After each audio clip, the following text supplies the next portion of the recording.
नमस्कार दोस्तों, मैं हमारे YouTube चैनल एमसीक्यू विस्कर में आपका बहुत बहुत स्वागत करता हूं।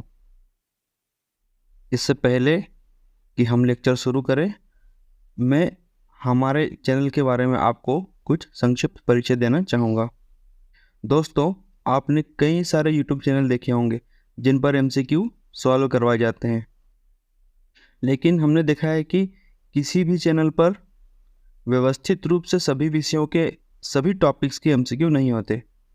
तो इसी कमी को हम लोगों ने पूरा करने के लिए ये इस चैनल की शुरुआत की है। ठीक है, इसमें हमारा जो है मुख्य उद्देश्य है हमारा इसमें मुख्य उद्देश्य है कि सभी टॉपिक्स के इसमें एमसीक्यू अवेलेबल करवाए जाएं।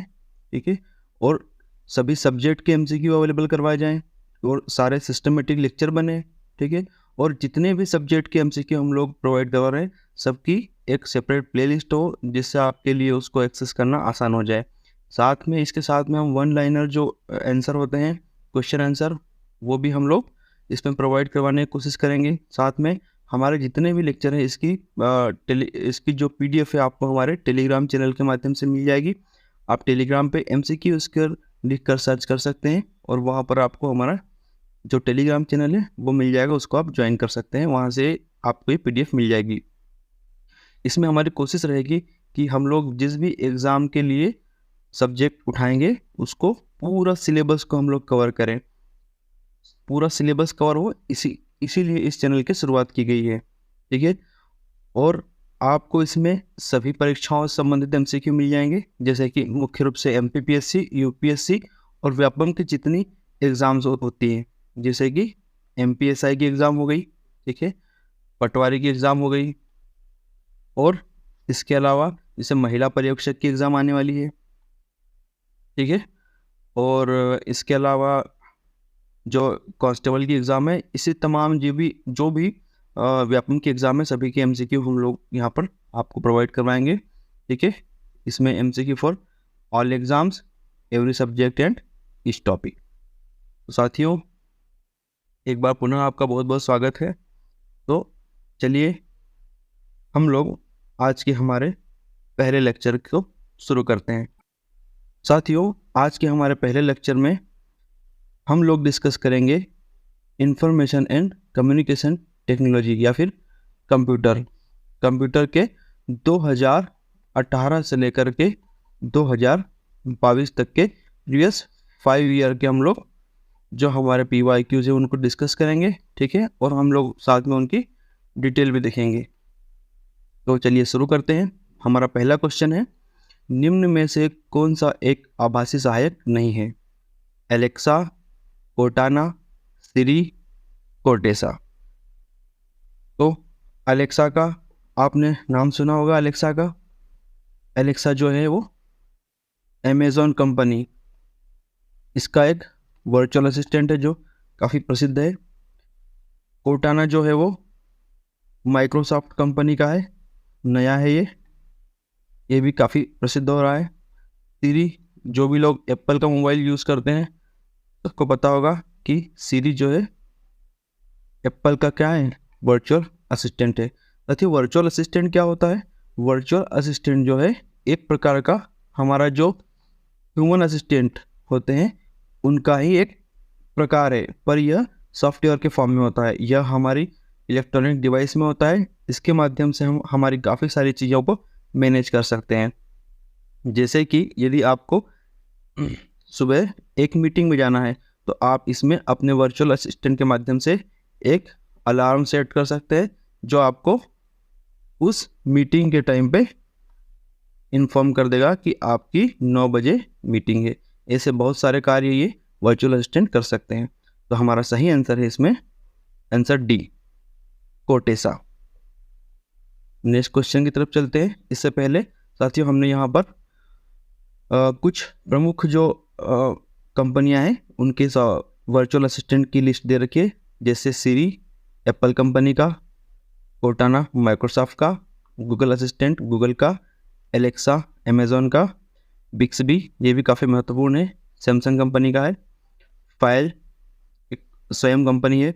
ठीक है, यह गूगल और माइक्रोसॉफ्ट ऑफिस से अपने इनपुट लेती है और ये एक्सपेंस मैनेजमेंट का कार्य करते हैं। साउंड हाउंड कंपनी का है। यूपर एक वर्चुअल असिस्टेंट है जो इमोशनल हेल्थ असिस्टेंट है, ये हेल्थ मैनेजमेंट का कार्य करते हैं। नेक्स्ट है डेटाबॉट, रोबोट स्टूडियो का है। और लास्ट है सोक्रेटिक, ये है गूगल का, काफ़ी प्रसिद्ध है। यह मुख्य रूप से जो स्कूल के स्टूडेंट होते हैं उनके लिए बनाया गया है। यह स्टूडेंट के होमवर्क में काफ़ी हेल्प करता है। इसमें एक ऐसी सुविधा है जिसमें आप मैथ्स की प्रॉब्लम जो भी हो उसका एक फ़ोटो लेके इस पर अपलोड कर सकते हैं और ये आपको विद इन कुछ सेकेंड में इसका सॉल्यूशन जो है ये प्रोवाइड करवा देता है। काफ़ी प्रसिद्ध है, आप इसे यूज़ करके भी देख सकते हैं। नेक्स्ट क्वेश्चन है, निम्न में से ई गवर्नेंस का कौन सा वर्णन सटीक बैठता है? नागरिकों को नियुक्त करना, सक्षम बनाना व अधिकार देना, नागरिकों को उचित एवं पक्षपात विहीन निर्णय देना, तकनीकी आधारित शासन की व्यवस्था देना और ई वाणिज्य में लोगों का विश्वास सुनिश्चित करना। तो साथियों, जो ई गवर्नेंस है, ई गवर्नेंस का मुख्य उद्देश्य होता है नागरिकों को उचित और पक्षपात विहीन निर्णय देना, मतलब नागरिकों के कार्य करना जो उचित हो और पक्षपात विहीन हो। इसका सही आंसर है बी। नेक्स्ट क्वेश्चन की तरफ चलते हैं। किसे कृत्रिम बुद्धिमत्ता का जनक कहा जाता है? तो फर्स्ट ऑप्शन है Alan Turing, John McCarthy, Blaise Pascal और डॉर्टमाउथ। तो जो एलन ट्यूरिंग है काफ़ी प्रसिद्ध है, इन्हें फादर ऑफ कंप्यूटर साइंस भी कहा जाता है। ठीक है, इन्होंने एक मशीन बनाई थी जिसका नाम है ट्यूरिंग मशीन। ठीक है, दूसरा है जॉन मैकार्थी, तीसरा है ब्लेस पास्कल ने एक मशीन बनाई थी जिसका नाम था पास्कलाइन। ये एक प्रकार का कैलकुलेटर था और ये प्रथम ऐसा कैलकुलेटर था जिसका बृहद पैमाने पर प्रोडक्शन किया गया था। डॉर्टमाउथ एक यूएसए की कॉलेज है, इन्होंने जो है बेसिक लैंग्वेज जो होती है उसको बनाया था। और जॉन मैकार्थी जो है इन्हें फादर ऑफ आर्टिफिशियल इंटेलिजेंस कहा जाता है। इसका जो सही आंसर है वो है बी, जॉन मैकार्थी। अगले प्रश्न की तरफ चलते हैं। साइबर सुरक्षा की विशेषताएं हैं। साइबर सुरक्षा की निम्नलिखित में से कौन सी विशेषताएं हैं? Compliance, defence against internal threat, मतलब आंतरिक खतरों से प्रतिरक्षा, खतरे की रोकथाम या उपयुक्त सभी। तो साइबर सिक्योरिटी की विशेषता, साइबर सिक्योरिटी का मतलब होता है किसी भी प्रकार के ऑनलाइन खतरे या फिर जो नेटवर्क संबंधी खतरे हैं उनसे सुरक्षा प्रदान करना। तो इसमें अनुपालन भी आता है, बिल्कुल। डिफेंस अगेंस्ट इंटरनल थ्रेट बिल्कुल सही है, और थ्रेट प्रिवेंशन, तीनों सही है। तो इसका आंसर है ऑल ऑफ द अबव। अगला प्रश्न देखते हैं। निम्न डायोड में से कौन सा अत्यंत उच्च गति स्विचिंग इलेक्ट्रॉनिक परिपथ में प्रयोग किया जाता है? डायोड जो होता है, डायोड एक प्रकार की क्या है? एक प्रकार की डायोड इलेक्ट्रॉनिक डिवाइस है। ठीक है, और ये इसका प्रयोग कहाँ पर किया जाता है? इसका प्रयोग किया जाता है इंटीग्रेटेड चिप में, जो आईसी चिप होती है उसमें इसका प्रयोग किया जाता है। ठीक है, इलेक्ट्रॉनिक चिप में इसका प्रयोग किया जाता है। ठीक है, और ये कई प्रकार के डायोड होते हैं। इस ऑप्शन में हमको दे रखे हैं जैसे zener diode, vector diode, tunnel diode और शॉटकी डायोड। तो इसमें से टनल डायोड जो है ये उच्च गति का इलेक्ट्रॉनिक परिपथ जो होता है, स्विचिंग इलेक्ट्रॉनिक परिपथ में कार्य करता है। यहाँ पर कुछ हम लोगों ने कुछ डायोड्स के नाम दे रखे हैं जैसे PN junction diode, small signal diode, rectifier diode, Schottky diode, super barrier diode, light emitting diode. इसका हम लोग डेली यूज़ करते हैं, एलईडी। ठीक है, और भी यहाँ पर पूरी लिस्ट दे रखी है, आप इसको ज़रूर एक बार पढ़िएगा और इनके बारे में थोड़ा सा सर्च करके भी आप लोग देख सकते हैं। नेक्स्ट क्वेश्चन की तरफ चलते हैं। निम्न में से कौन सा कृत्रिम बुद्धिमत्ता के पक्षपात का स्रोत नहीं है? Which of the following is not a source of artificial intelligence bias? Data, algorithm, people, ability। तो कृत्रिम बुद्धिमत्ता के बायस का कौन सा स्रोत नहीं है? इसका सही उत्तर है एबिलिटी। बाकी सभी जो है डेटा, एल्गोरिदम, पीपल, इनके आधार पर बायस्ड हो सकता है। नेक्स्ट क्वेश्चन देखते हैं। इलेक्ट्रॉनिक उपकरणों में निम्न में से कौन सी तकनीक इलेक्ट्रॉन हॉल युग्म पैदा करने में प्रयोग नहीं की जा सकती? तापीय सक्रियता, संगत आयनीकरण, प्रकाशिक सक्रियता और अशुद्धि अंतःक्षेप। तो जब आप ये टॉपिक पढ़ेंगे तब ये सारी चीज़ें हम लोग उसमें डिस्कस करेंगे। फिलहाल के लिए इसका जो सही उत्तर है वो एम्पियोटिक इंजेक्शन है, मतलब अशुद्धि अंतःक्षेप। अगले प्रश्न की तरफ चलते हैं। देश की सीमाओं से परे ई कॉमर्स का कौन सा आयाम व्यापार के लिए सक्षम है? ऑप्शन ए अमीरी, ऑप्शन बी अंतरक्रियाशीलता, सी विश्वव्यापी पहुंच और डी है सर्वविद्यमानता। तो ई कॉमर्स क्या होता है? ई कॉमर्स मतलब होता है इलेक्ट्रॉनिक कॉमर्स। जैसे हम लोग जो भी ऑनलाइन चीज़ें ऑर्डर करते हैं, अमेजोन से ऑर्डर करते हैं, ठीक है, फ्लिपकार्ट से, तो इन्हीं ऑनलाइन वेबसाइट के माध्यम से अपने सामान की बिक्री करना, व्यवसाय करना, ये क्या कहलाता है? ई कॉमर्स कहलाता है। ठीक है, तो ई कॉमर्स का ऐसा कौन सा आयाम है जो देश की सीमाओं से परे व्यापार के लिए सक्षम है? तो फर्स्ट ऑप्शन है अमीरी, अंतरक्रियाशीलता, विश्वव्यापी पहुंच या सर्वविद्यमानता। तो इसका सही ऑप्शन है ऑप्शन सी, विश्वव्यापी पहुंच, क्योंकि ऑनलाइन ई कॉमर्स के माध्यम से आप पूरे विश्व में व्यापार कर सकते हैं। नेक्स्ट क्वेश्चन की तरफ चलते हैं। विच of the following is not an advantage of robot? निम्न में से कौन सा रोबोट का फायदा नहीं है? रोबोट के बहुत सारे फायदे होते हैं, अब इसमें कुछ एक दे रखे हैं। वह असमर्थ मनुष्यों की मदद कर सकते हैं, बिल्कुल राइट है। वह नौकरियों को विस्थापित कर सकते हैं, बिल्कुल राइट है। वह खतरनाक स्थितियों में प्रयोग किए जा सकते हैं, सही है। वह थकते नहीं है और ना ही विश्राम करते हैं, चार ऑप्शन सही है। पर हमसे पूछा क्या गया है, निम्नलिखित में से कौन सा रोबोट का फायदा नहीं है? तो इसका सही आंसर है ऑप्शन बी, वह नौकरियों को विस्थापित कर सकते हैं। यह क्या है? इसका एक डिसएडवांटेज है। ठीक है, नेक्स्ट प्रश्न देखते हैं।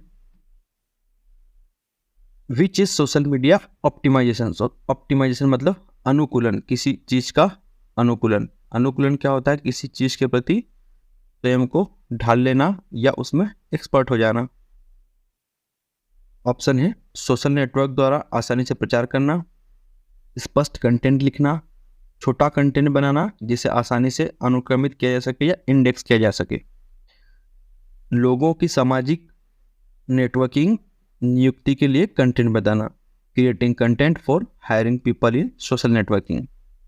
तो सोशल मीडिया के बहुत सारे कार्य होते हैं, इसमें सबसे जो ऑप्टिमम इसमें ऑप्शन है वो है easily creating publicity by social network. Social network का उपयोग ही आजकल किस लिए किया जाता है?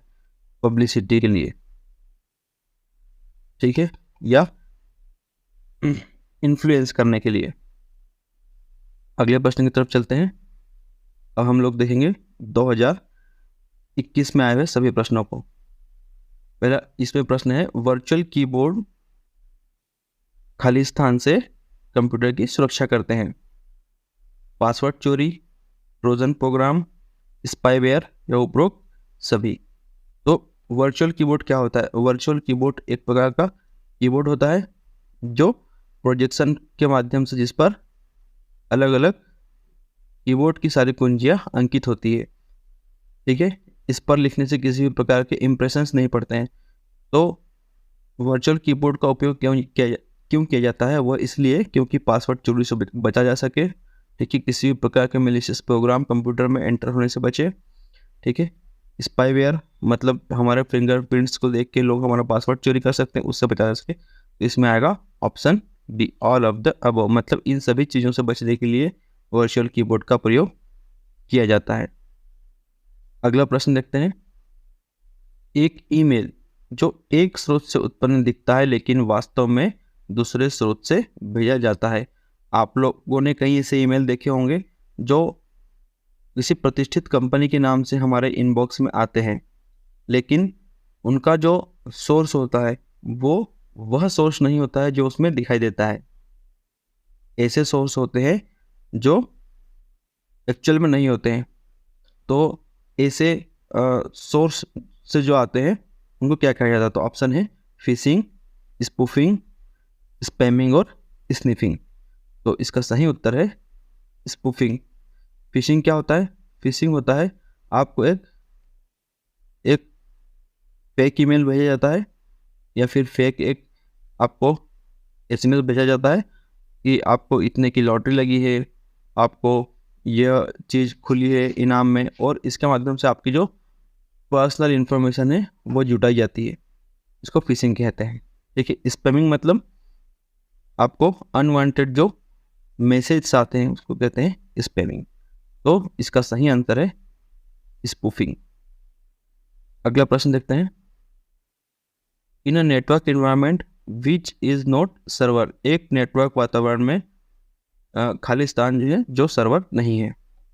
ऑप्शन है file server, print server, application server और नेटवर्क सर्वर।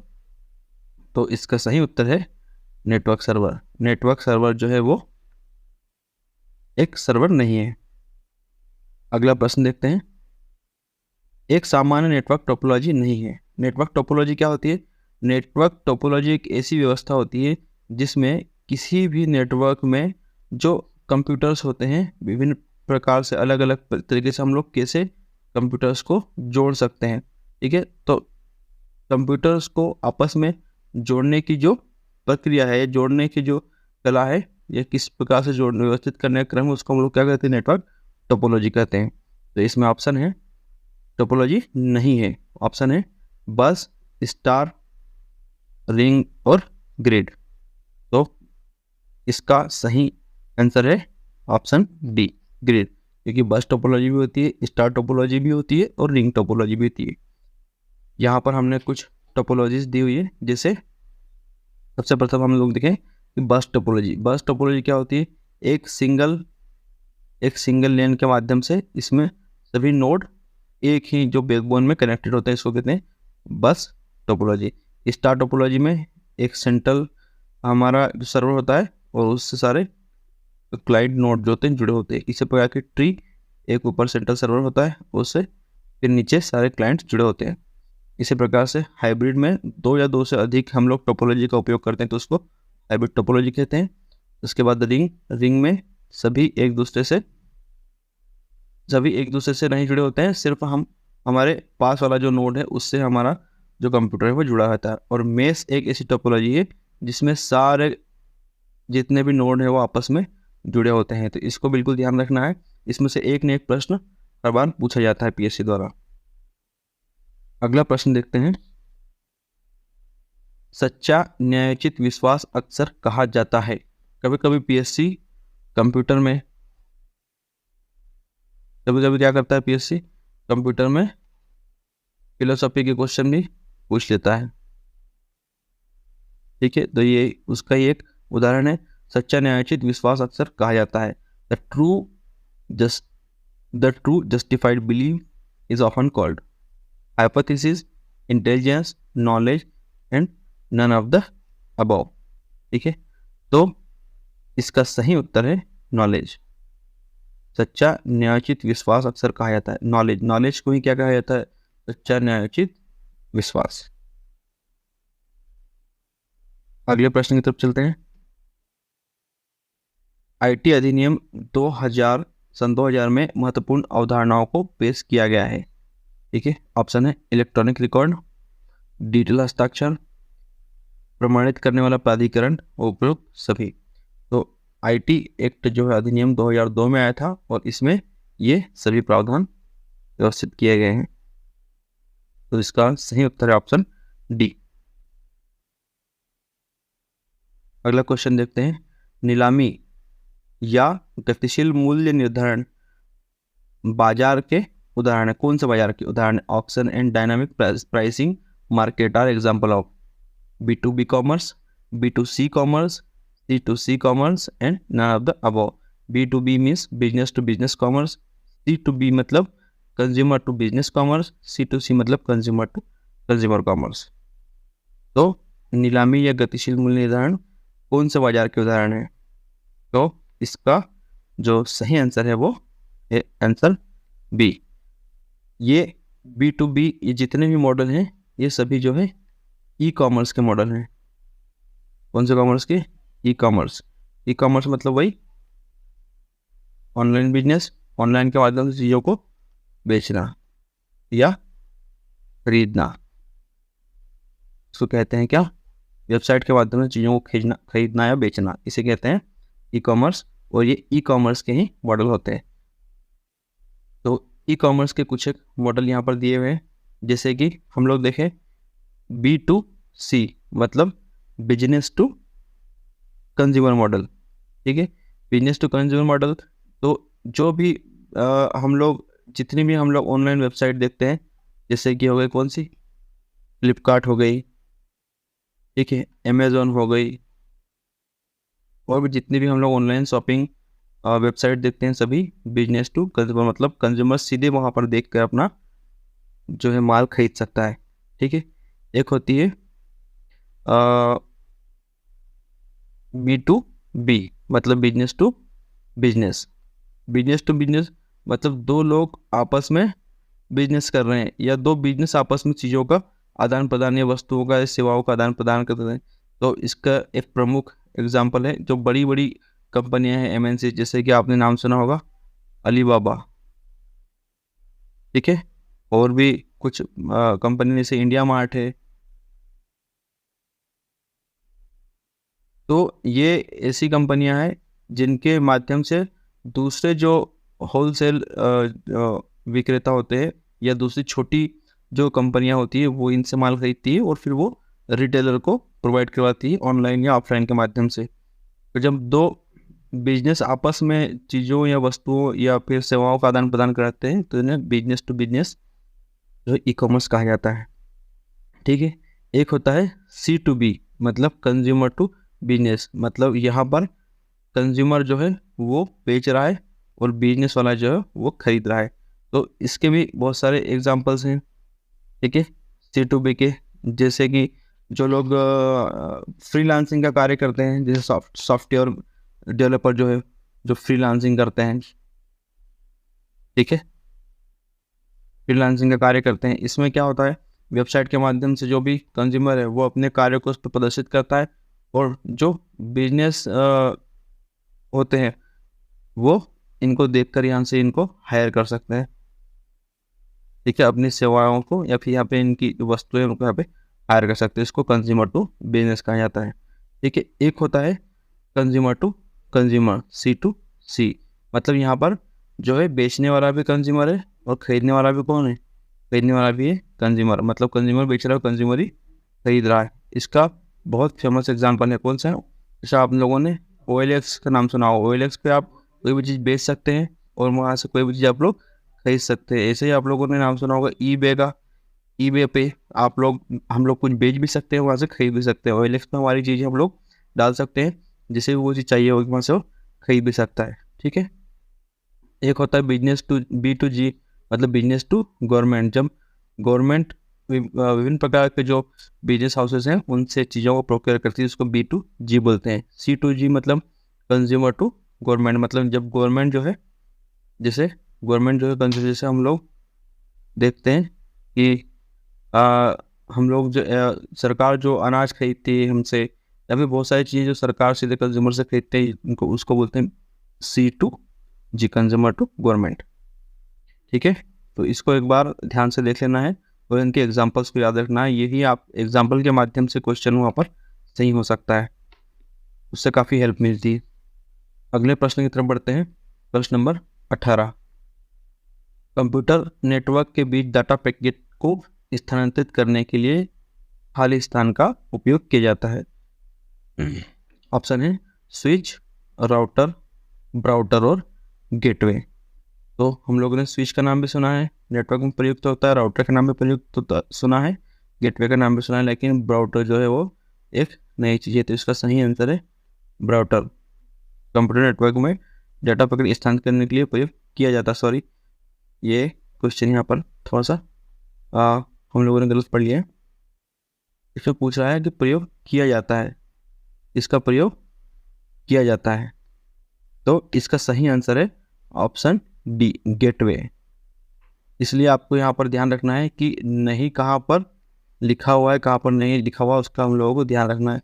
हम लोगों ने पहले इसको पढ़ लिया था कि कहाँ पर प्रयोग नहीं किया जाता है। तो यहाँ पर जो गेटवे है इसका प्रयोग किया जाता है, किस लिए?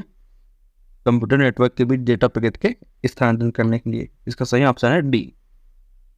अगला प्रश्न देखते हैं। जैसे कि यहाँ पर हम लोगों ने देख लिए गेटवे। गेटवे क्या करता है? गेटवे क्या करता है? ये एक नेटवर्क है, एक दूसरा नेटवर्क है, सर्वर है, इनके बीच में जो है डेटा के स्थानांतरण का कार्य करता है और इन सर्वर से फिर दूसरे नेटवर्क जुड़े होते हैं। ठीक है। स्विच क्या करता है? स्विच भी आपस में अलग अलग नोड्स को जोड़ने के लिए, जैसे ये क्या है? एक स्विच है, ये इसमें अलग अलग आपस में नोड्स को जोड़ने के लिए स्विच का उपयोग करते हैं। और राउटर क्या करता है? राउटर जनरली जिनके यहाँ भी इंटरनेट है सबके यहाँ राउटर होता है। राउटर क्या करता है? इंटरनेट से डेटा को लेता है, सर्वर तक पहुँचाता है। ठीक है। सर्वर के बाद यहाँ से स्विच पर जाता है डेटा, और स्विच के बाद फिर विभिन्न कंप्यूटरों में यहाँ से हम लोग उसको एक्सेस कर सकते हैं। ठीक है। तो ये राउटर हो गया, ये स्विच हो गया और ये गेटवे हो गया। अगला प्रश्न देखते हैं। इंटरनेट पर एक डेटाबेस में जहां विभिन्न मेजबानों के नाम और पते होते हैं उन्हें कहा जाता है, क्या कहा जाता है? Domain name server, domain name system, या फिर DNS file, none of the above. A database that contains name and address of various hosts on the internet is called। तो इसका सही उत्तर है डोमेन नेम सिस्टम, एक एब्रिविएशन है DNS का। अगला प्रश्न देखते हैं। उपभोक्ता अपने हिसाब से कीमत तय करते हैं जिसे व्यवसाय स्वीकार या अस्वीकार करता है, उस मॉडल को कहा जाता है। अभी हमने देखा कि उपभोक्ता अपने हिसाब से कीमत तय करते हैं जिसे व्यवसाय जो है स्वीकार भी कर सकता है और स्वीकार नहीं भी कर सकता है। तो इसका हम लोगों ने अभी एग्जाम्पल देखा, ये क्या है? Consumer to business model, C2B। इसका सही उत्तर है सी। जब आप एग्जाम्पल याद रखेंगे तो आप आसानी से प्रश्नों को बना सकते हैं। अगला प्रश्न है, एक प्रकार की माध्यमिक मेमोरी कौन सी नहीं है? ध्यान देना है, कौन सी नहीं है? Solid state drive, hard disk, random access memory और USB पेन ड्राइव। इसमें पूछा गया है which is not the type of secondary memory. Secondary memory कौन सी होती है? सेकेंडरी मेमोरी वह मेमोरी होती है जिसमें हम किसी भी हमारा जो भी होता है डेटा, उसको क्या कर सकते हैं? हम लोग उसको परमानेंटली स्टोर कर सकते हैं। तो ऐसी जितनी भी डिवाइस है जिसमें हम डेटा को परमानेंटली स्टोर कर सकते हैं वो कौन सी मेमोरी कहलाती है? वह कहलाती है सेकेंडरी मेमोरी। ठीक है। तो इसमें ऐसी कौन सी मेमोरी है जिसमें हम लोग डेटा को परमानेंटली स्टोर नहीं कर सकते?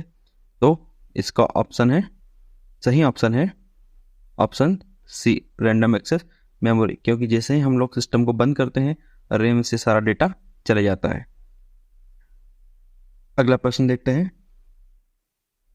What is XML stands for? XML का पूरा नाम है example markup language, extensible markup language, x markup language, extra modern link. तो XML क्या है? XML एक लैंग्वेज है। ठीक है। और इसका जो फुल फॉर्म है वो होता है एक्सटेंसिबल मार्कअप लैंग्वेज। इसका करेक्ट आंसर है बी। अगला प्रश्न देखते हैं। Blowfish is a type of. Blowfish एक प्रकार का क्या है? सममित encryption algorithm, hashing algorithm, digital हस्ताक्षर एल्गोरिदम, असममित एन्क्रिप्शन एल्गोरिदम। इसका मतलब क्या है? ब्लोफिश क्या है? ब्लोफिश नाम समझ में आ रहा है कि एक प्रकार क्या है, ये एक प्रकार का एल्गोरिदम है, क्योंकि सभी ऑप्शंस में एल्गोरिदम दिया हुआ है। ठीक है। तो इसमें से इसका जो सही उत्तर है वो है ए, मतलब सिमेट्रिक एन्क्रिप्शन एल्गोरिदम। ठीक है। ये एक प्रकार का जो एल्गोरिदम है ये किस लिए कार्य करता है? ये कार्य करता है, ये एक एन्क्रिप्शन टेक्नोलॉजी है। क्या है? एन्क्रिप्शन का एल्गोरिदम जो होता है उसे कहते हैं सममित एन्क्रिप्शन एल्गोरिदम। ठीक है, अगला प्रश्न देखते हैं। ये सारे 2020 का प्रश्न है। What does PUMA PUMA stands in context of robotics. Robotics में प्यूमा किसे कहा जाता है? Option: programmable used machine to assemble. Second, programmed utility machine for assembly. Third, programmable universal machine for assembly. And fourth is programmed utility machine to assemble. जब भी ऐसे question आते हैं, बहुत क्लोज देता है ऑप्शन, तो यहाँ पर हम लोगों को बहुत ध्यान से पढ़ने की ज़रूरत है। तो प्यूमा जो है, PUMA, इसका जो सही आंसर है वो है option C, programmable universal machine for assembly. ठीक है, ये एक प्रकार की क्या होती है? मशीन होती है जो यूनिवर्सल होती है और उसको प्रोग्राम किया जा सकता है, इसको किसी भी कार्य के लिए। ठीक है, ये एक रोबोटिक मशीन है। अगला प्रश्न देखते हैं। IPv6 protocol defines N IP address of. IPv6 protocol जो है उसको परिभाषित करता है, मतलब ये कितने बिट का होता है IPv6 protocol? 32 bit, 64 bit, 128 bit और 256 बिट। ठीक है, तो जो IP प्रोटोकॉल होता है, जो ये क्या है? IP मतलब, IP का मतलब है इंटरनेट प्रोटोकॉल। IP का मतलब क्या है? Internet protocol. ये किस लिए प्रयोग होते हैं? हमारा जो सिस्टम होता है वो जिस डेटा को एक्सेस करता है, तो एक IP के माध्यम से, एक IP एड्रेस होता है, ठीक है, और एक IP प्रोटोकॉल होता है, इसके माध्यम से हम डेटा को एक्सेस करता है। तो इसका सही उत्तर है ऑप्शन सी, 128 बिट, 128 बिट। ठीक है, और जो एक और प्रोटोकॉल होता है IPv4, ये कितने बिट का होता है? ये होता है 32 बिट का।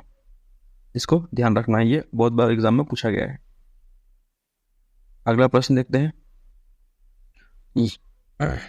It is method of making automatic prediction about the interest of a user bye collecting preferences. यह वरीयताओं को एकत्रित करके उपयोगकर्ताओं के हितों के बारे में स्वचालित पूर्ण अनुमान बनाने की एक विधि है। ऑप्शन है सोशल नेटवर्किंग, सोशल लक्ष्यीकरण, सहयोगात्मक प्रकाशन और सहयोगात्मक फिल्टरिंग। ठीक है, तो इसका जो सही उत्तर है वह है ऑप्शन डी, कोलैबोरेटिव फिल्टरिंग। इसका मतलब क्या हुआ कि सहयोगात्मक फिल्टरिंग का मतलब हुआ कि स्वचालित पूर्व अनुमान लगाने के लिए इस विधि का उपयोग किया जाता है। ठीक है, आप लोगों ने देखा होगा कि जैसे ही आजकल हमारी जो भी हम लोग एक बार सर्च करते हैं, हम लोग किसी चीज़ के बारे में बात करते हैं या किसी चीज़ को सर्च करते हैं ऑनलाइन, हम लोग अपने इंटरनेट पर, तो उसी से संबंधित हम लोगों को रिकमेंडेशन बार बार आती है। तो यहाँ पर इस प्रकार की जो फिल्टरिंग है उसका उपयोग किया जाता है, इसको बोलते हैं कोलैबोरेटिव फिल्टरिंग। अगला प्रश्न देखते हैं। JSP stands for. हम लोग 2019 के प्रश्न देख रहे हैं। JSP stand for Java simple page, Java system protocol, Java server page, Java server protocol. इसका सही उत्तर है option C, Java server page. Java server page जो है वो हमारा जो वेब पेज होता है, वेब पेज डिजाइन करने के लिए एक टूल है। अगला प्रश्न देखते हैं। Being is a web search engine owned and operated by. मतलब बीइंग जो सर्च इंजन है वो किसका है? माइक्रोसॉफ्ट, याहू, अल्फाबेट और अमेजन। ठीक है, तो बीइंग बहुत प्रसिद्ध है, किसका है ये? ऑप्शन ए, माइक्रोसॉफ्ट का है। ये आया था कब? 2009 में। ठीक है, याहू तो याहू का है। ठीक है, यहाँ पर हमने जो अभी टॉप 20 हमारे सर्च इंजनों की लिस्ट दे रखी है, बहुत इंपॉर्टेंट है, इसको आपको याद रखना है। एक ने यह एक एग्जाम में आता ही है। ठीक है, सर्च इंजन कौन से होते हैं? गूगल सर्च इंजन है, बीइंग है माइक्रोसॉफ्ट का, याहू है, बाइडू है। ठीक है, ये चाइना का है, लोबिन ली ने बनाया है इसको, डक डक गो यूएसए का है कंपनी, ठीक है, गैब्रियल वेनबर्ग ने इसको बनाया है। यांडेक्स रशियन है। ask.com यूएसए का है। कोरा बहुत फेमस है और आजकल इसको काफ़ी उपयोग भी किया जाता है। कोरा, इस पर हम लोग कोई भी क्वेश्चन पूछ सकते हैं और ये उसका आंसर प्रोवाइड करवाता है। AOL मतलब अमेरिका ऑनलाइन, ठीक है, ये याहू और वेरिजन कंपनी का, दोनों का ये मिला जुला, मतलब उन्होंने मिलकर बनाया है। इकोशिया.com, ठीक है, इकोशिया.com बहुत प्रसिद्ध है। ये ट्री प्लांट सर्च इंजन के नाम से भी इसको जाना जाता है। मतलब इस सर्च इंजन के माध्यम से जो भी कमाई होती है, इसको ट्री को प्लांट करने के लिए उपयोग किया जाता है, इसलिए इसको ट्री प्लांटिंग सर्च इंजन भी कहते हैं। इकोशिया बहुत इंपॉर्टेंट है, इसको याद रखना है, ठीक है। ये जर्मनी कंपनी का है, ठीक है। अगला है archive.org, ठीक है। archive.org ये एक सर्च इंजन है। इसमें मिलियंस में इसमें क्या है, हमारे जो हिस्टोरिकल वीडियोस, फोटोज और ऐसे बहुत सारे कंटेंट है, तो इसको आप यहाँ से एक्सेस कर सकते हैं, ठीक है। Start page, Wolfram Alpha, search encrypt, info.com, Dogpile, ठीक है, ओपन मेल कंपनी का है ये, ठीक है। excite.com, वेब क्रॉलर, एक बार MPPSC में इसके बारे में क्वेश्चन पूछ चुका है, web crawler. Info space company का है। सर्च.com और लाइकोस। तो ये जो मेन है सर्च इंजन, इसको याद रखना, इसमें से एक न एक क्वेश्चन जरूर बनता है। अगला क्वेश्चन देखते हैं। Web crawler is also known as, web crawler को किस रूप में जाना जाता है? Link directory, search optimizer, web spider या वेब मैनेजर। तभी हमने देखा वेब क्रॉलर क्या है, एक सर्च इंजन भी है। ये क्या करता है, ये एक सर्च इंजन है ना, ये एक वेब स्पाइडर की तरह कार्य करता है। ये विभिन्न जितने भी सर्च इंजन है वहां से डेटा को कलेक्ट और सॉर्ट करने में सक्षम है, इसलिए इसको क्या कहते हैं, web spider. Option C is correct option. Which of the following groups consist of only output device? बहुत इजी क्वेश्चन है पर ट्रिकी है। First option scanner, printer, monitor, keyboard, printer, monitor, mouse, printer, monitor, plotter, printer और monitor. आप input output device यदि पढ़ेंगे तो इसको आसानी से बना सकते हैं। तो इसका सही उत्तर है ऑप्शन डी, प्लॉटर, प्रिंटर और मॉनिटर, ठीक है। यहाँ पर ऑप्शन ए में स्कैनर जो है वो कौन सा डिवाइस है, इनपुट डिवाइस है, बाकी दोनों आउटपुट डिवाइस है। यहाँ पर keyboard input device, printer output device, monitor output device. Mouse input device, printer output device और मॉनिटर क्या है, आउटपुट डिवाइस। इसका ऑप्शन सही कौन सा है, डी। अगला प्रश्न देखते हैं। Blank space is a way to quickly access favourite website by saving it in your browser. आप ब्राउजर में किसी भी वेबसाइट को सेव करते हैं ताकि उसको आप क्विकली एक्सेस कर सके, इसके लिए आप इसका प्रयोग करते हैं। कुकी, बुकमार्क, ब्लॉग और नन ऑफ दिस। तो इसका सही उत्तर है बुकमार्क। बुकमार्क के माध्यम से आप किसी भी वेबसाइट को अपने ब्राउजर में सेव कर सकते हैं और इसको वहाँ पे इजीली फिर बाद में जल्दी से एक्सेस कर सकते हैं। कुकी क्या होती है, कुकी एक छोटे माइक्रो इन्फॉर्मेशन या माइक्रो प्रोग्राम होती है जिसको जो ब्राउजर है वो हमारे सिस्टम पर क्या करता है, सेव करता है। अगला प्रश्न देखते हैं। विच of the following is computer high level programming language? इसमें से कौन सी हाई लेवल प्रोग्रामिंग लैंग्वेज है? COBOL, pascal, basic, all of the above. तो इसमें जितनी भी दी हुई है, कोबोल, पास्कल, बेसिक, सभी क्या है, हाई लेवल लैंग्वेज है। हाई लेवल लैंग्वेज क्या होती है? हाई लेवल लैंग्वेज एक होती है हाई लेवल लैंग्वेज और एक होती है लो लेवल लैंग्वेज, या इसी को क्या कहते हैं हम लोग, मशीन लैंग्वेज भी कहते हैं। तो हाई लेवल लैंग्वेज क्या होती है? हाई लेवल लैंग्वेज ऐसी लैंग्वेज होती है जो मोस्टली नेचुरल फॉर्म में होती है। नेचुरल फॉर्म में मतलब जिसमें आम बोलचाल की भाषा के कीवर्ड्स को यूज किया जाता है, ठीक है। और मशीन लेवल लैंग्वेज या लो लेवल लैंग्वेज मैक्सिमम 0 या 1 के फॉर्म में होती है। इसको समझना सिर्फ मशीन के बस की बात है, हमारे बस की बात नहीं है, ठीक है। तो कुछ हाई लेवल लैंग्वेज के एग्जांपल हम लोगों ने यहाँ पर देख लेते हैं, जैसे C++, जावा, ठीक है। इसको जेम्स गोसलिंग ने और सन माइक्रो सिस्टम लैब में इसको बनाया था।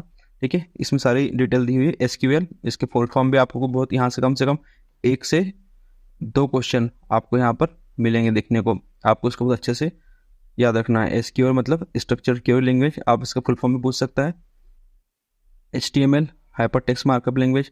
ठीक है, विजुअल बेसिक माइक्रोसॉफ्ट की फोटोन का फुल फॉर्म होता है फार्मूला ट्रांसलेशन, या IBM की है, इसको जॉन बेकस ने बनाया था। एल्गोल एक एल्गोरिदम लैंग्वेज है। ठीक है, पाइथन बहुत प्रसिद्ध है। कोबोल का फुल फॉर्म होता है कॉमन बिजनेस ओरिएंटेड लैंग्वेज। ठीक है, इसको याद रखना है। C# माइक्रोसॉफ्ट की लिस्ट प्रोसेसिंग। ठीक है, मैकार्थी ने बनाया इसको। स्नोबॉल मतलब string oriented symbolic language. Prolog programming logic. BASIC beginners all purpose symbolic instruction code. इनमें से एक न एक एग्जाम में आती है, इसको बिल्कुल ध्यान से 2-3 बार पढ़ना है और याद कर लेना है। अगला प्रश्न देखते हैं। In a field of computer virus stand for. Virus का फुल फॉर्म क्या है?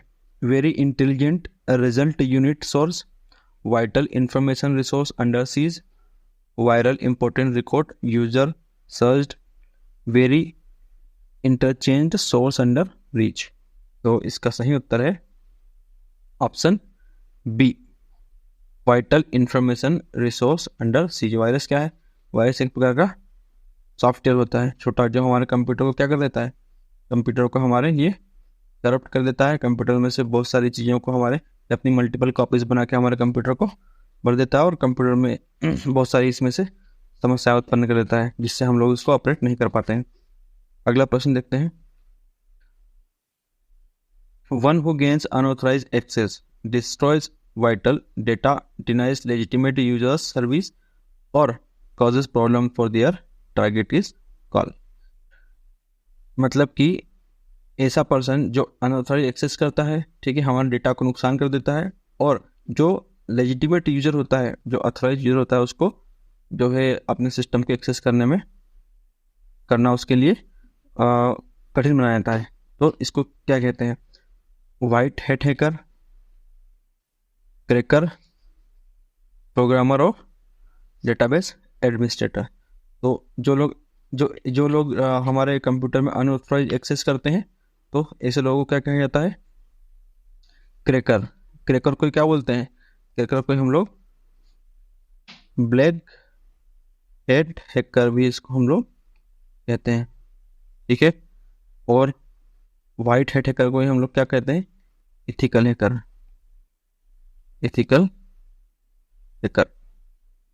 ठीक है, प्रोग्राम करता है।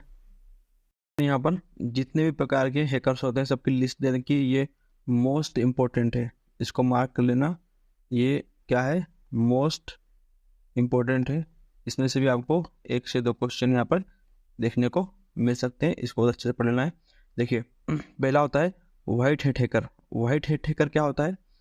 तो वाइट हैट हैकर ये अथोराइज्ड हैकर होते हैं। ये पेनिट्रेशन टेस्टिंग करते हैं, ठीक है, और देखते हैं कि हमारा जो सॉफ्टवेयर किसी कंपनी ने बनाया है उसमें कुछ लूप हो रहे, तो उसको ये लोग डिटेक्ट करते हैं। यह कंपनी द्वारा या सरकार द्वारा भी इसको अपॉइंट किया जाता है। इनको इथिकल हैकर करते हैं और साइबर सिक्योरिटी एक्सपर्ट होते हैं। ठीक है, दूसरा होते हैं कौन से? Black hat hacker. इनको हम लोग क्रैकर बोलते हैं। तो क्रैकर क्या करते हैं? अनऑथराइज एक्सेस करते हैं। ठीक है, अनऑथराइज क्या करते हैं? ये लोग एक्सेस करते हैं और हमारे सिस्टम को क्या कर देते हैं? डिस्ट्रॉय कर देते हैं।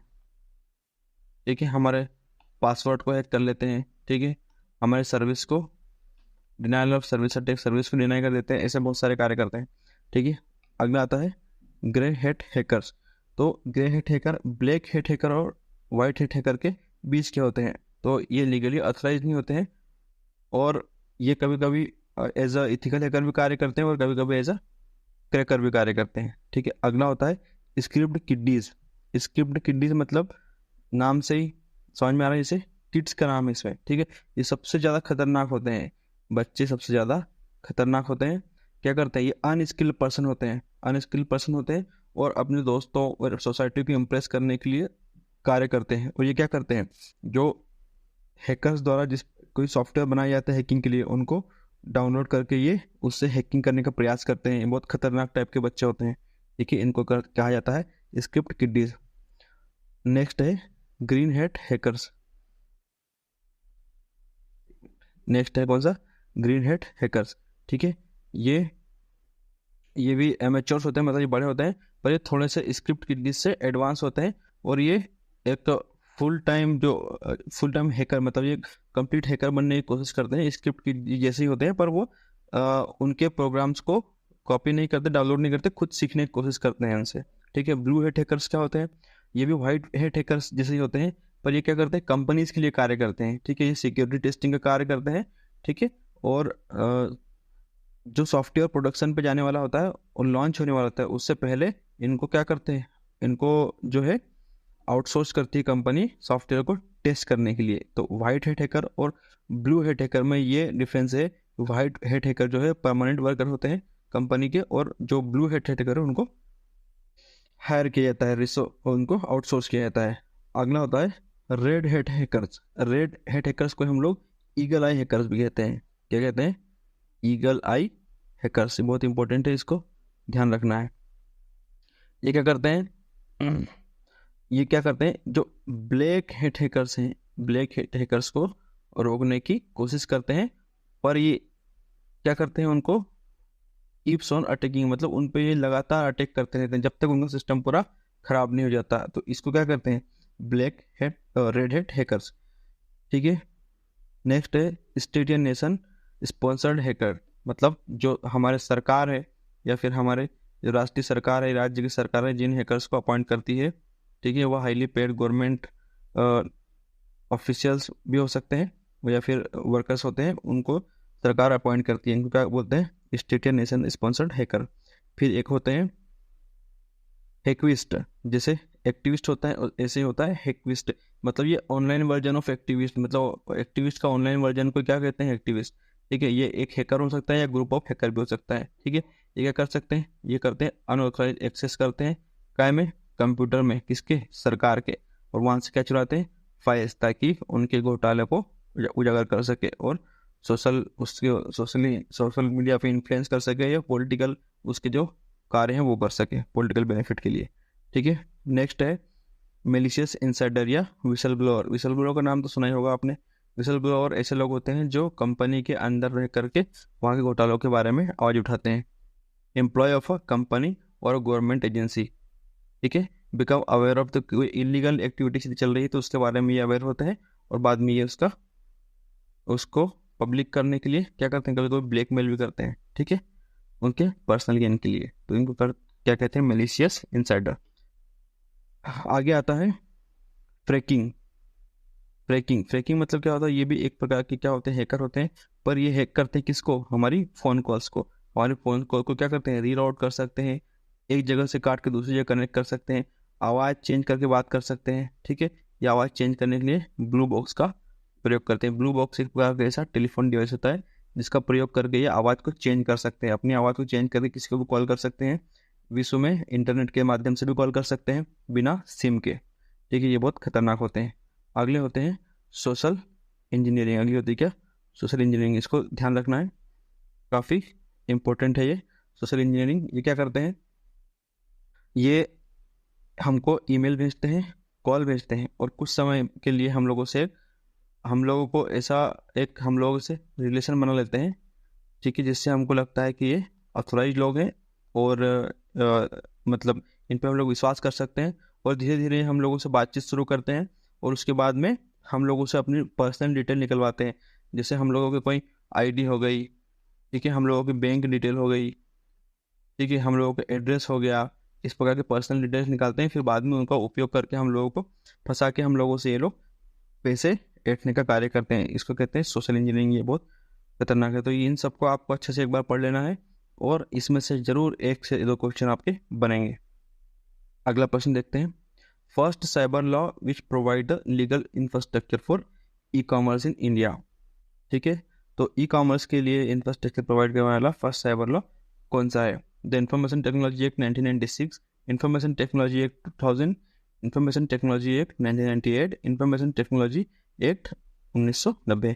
तो इसका सही उत्तर है इंफॉर्मेशन टेक्नोलॉजी एक्ट 2000। ठीक है, अगला प्रश्न देखते हैं। विच of the following is not a cyber crime, इसमें से कौन सा साइबर क्राइम नहीं है? ठीक है, fishing, cyber stacking, identity theft और ऑनलाइन चैटिंग। ठीक है, फिशिंग, फिशिंग मतलब क्या होता है कि आपको, फिशिंग मतलब मछली पकड़ने दाना डाल के आपको कुछ छोटी मोटी लालच देके कि आपको ये खुला है वो खुला है करके आपकी जानकारी ले लेते हैं। साइबर स्टैकिंग मतलब ऑनलाइन के माध्यम से स्टॉक करना, लोगों का क्या करना, पीछा करना। आइडेंटिटी थेफ्ट मतलब आइडेंटिटी छुपाना या किसी दूसरे पर्सन की आइडेंटिटी को क्या करना, यूज़ करना अपने पर्सनल यूज, अपने फ़ायदे के लिए। और ऑनलाइन चैटिंग सब करते ही हैं, जिसे हम लोग करते हैं कहाँ पे, व्हाट्सएप पे, फेसबुक पे, ठीक है, इंस्टाग्राम पे, सब लोग आजकल यही करते हैं ऑनलाइन चैटिंग। तो ऑनलाइन चैटिंग क्या साइबर क्राइम है? नहीं है, इसका सही आंसर है डी। अगला प्रश्न देखते हैं। The domain name of the email address, एक ईमेल एड्रेस दे रखा है, उसका डोमेन नेम पूछा है। ईमेल एड्रेस क्या है? mark.install@itdesk.info। हर बार एक न एक प्रश्न इस प्रकार का आता है जिसमें हम लोगों को ईमेल संबंधित कोई ना कोई चीज़ पूछी जाती है। ठीक है, तो इसमें पूछा है कि जो ईमेल दे रखा है इस पर डोमेन नेम कौन सा है? ऑप्शन ए है mark.install, option B .install, option C itdesk.info, option D .info। ठीक है, तो एक ईमेल एड्रेस क्या होता है इसके बारे में हम लोग पूरी जानकारी यहाँ पर ले लेंगे।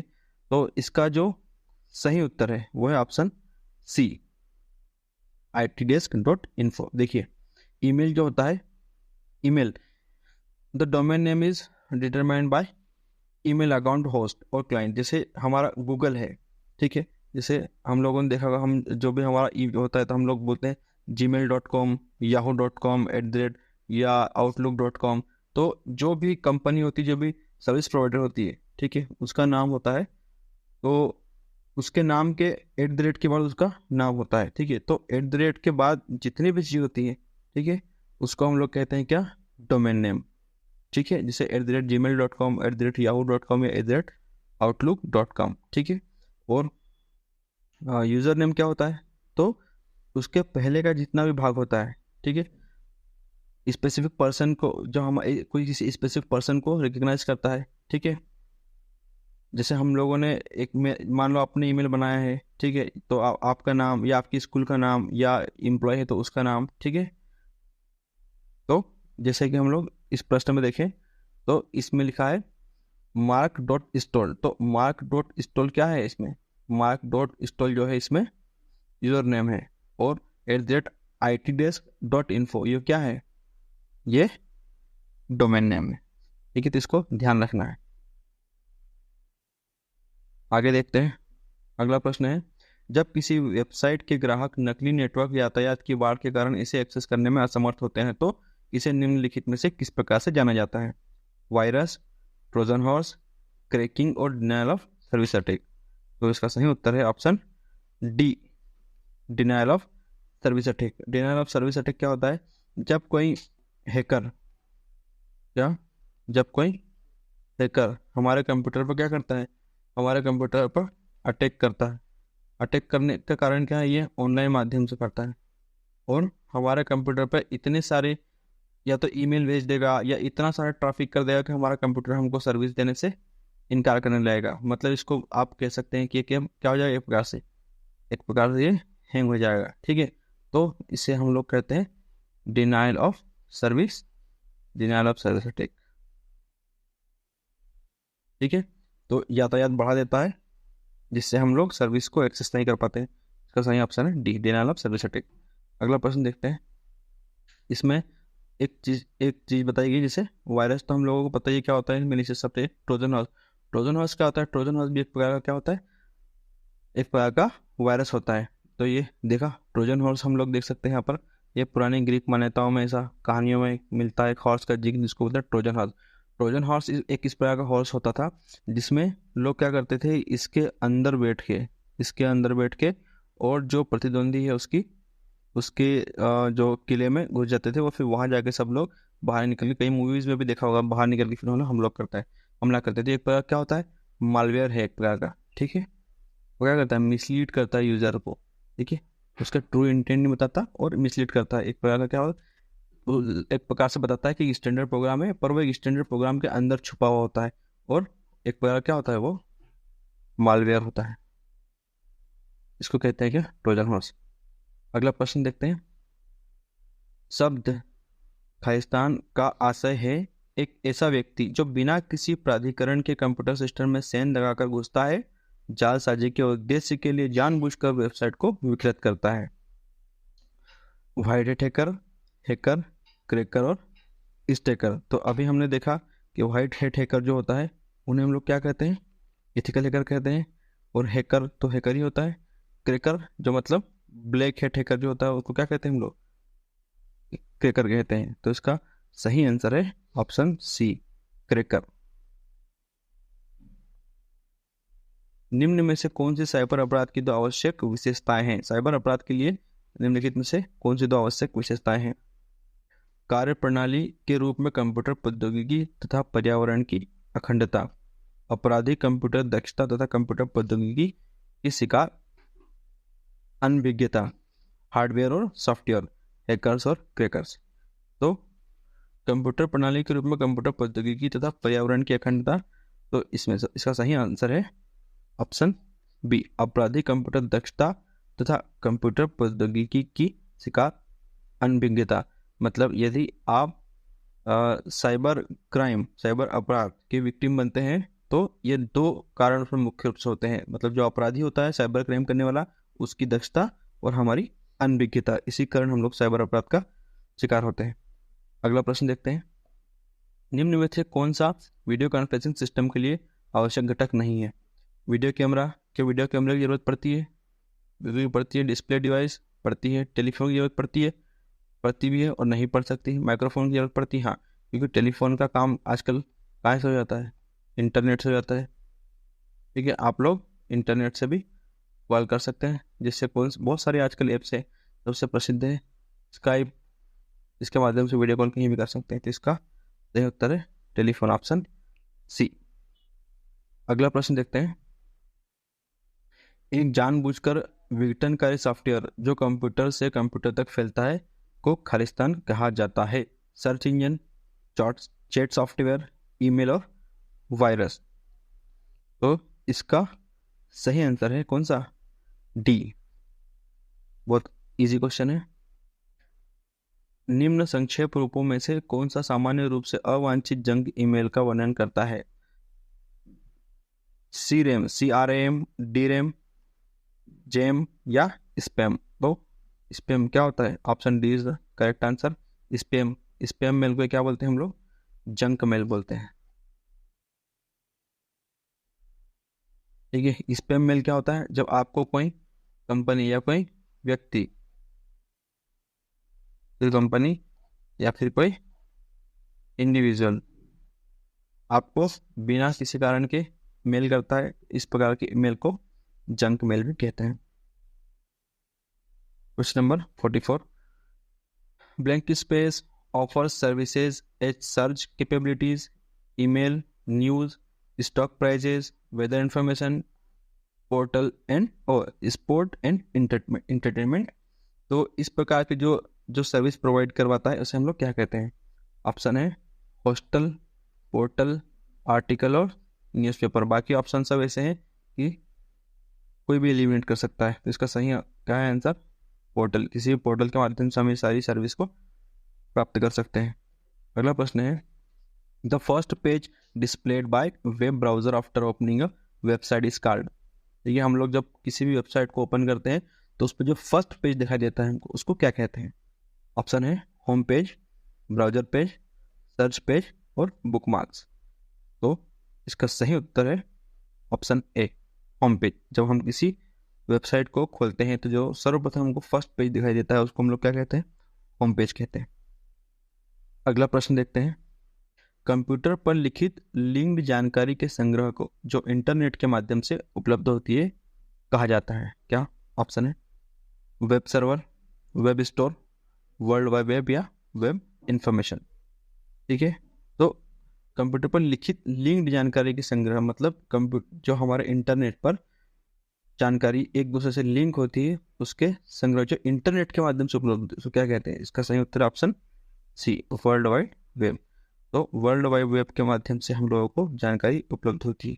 तो साथियों, हमने आज देख लिए पिछले 5 ईयर्स के, मतलब 2018 से लेकर तो 2022 तक के पूरे क्वेश्चंस। मैं उम्मीद करता हूँ कि इसमें से कम 2 से 5 क्वेश्चन आपको एग्जाम में देखने को मिलेंगे। इसलिए आप इस लेक्चर को पूरा ध्यान से देखें और इससे आप लोग रिपीट भी कर सकते हैं। इसमें बहुत सारी जानकारी दे रखी, और इसी लेक्चर की जो PDF है आपको हमारे टेलीग्राम चैनल पे आप MCQ स्क्वायर नाम से सर्च कर सकते हैं टेलीग्राम पे। वहाँ पे आपको इसकी PDF मिल जाएगी। ठीक है, तो इसके बाद के लेक्चर्स में हम लोग शुरू करेंगे हमारा जो सिलेबस है PSC का, उसकी जो यूनिट है उसमें हम लोग टॉपिक बाय टॉपिक उठाएंगे और उसके सारे MCQs को सॉल्व करेंगे और कोशिश करेंगे कि MCQ के माध्यम से हम पूरा सिलेबस को कवर कर दें। तो बहुत बहुत धन्यवाद सभी का। जय हिंद, जय भारत।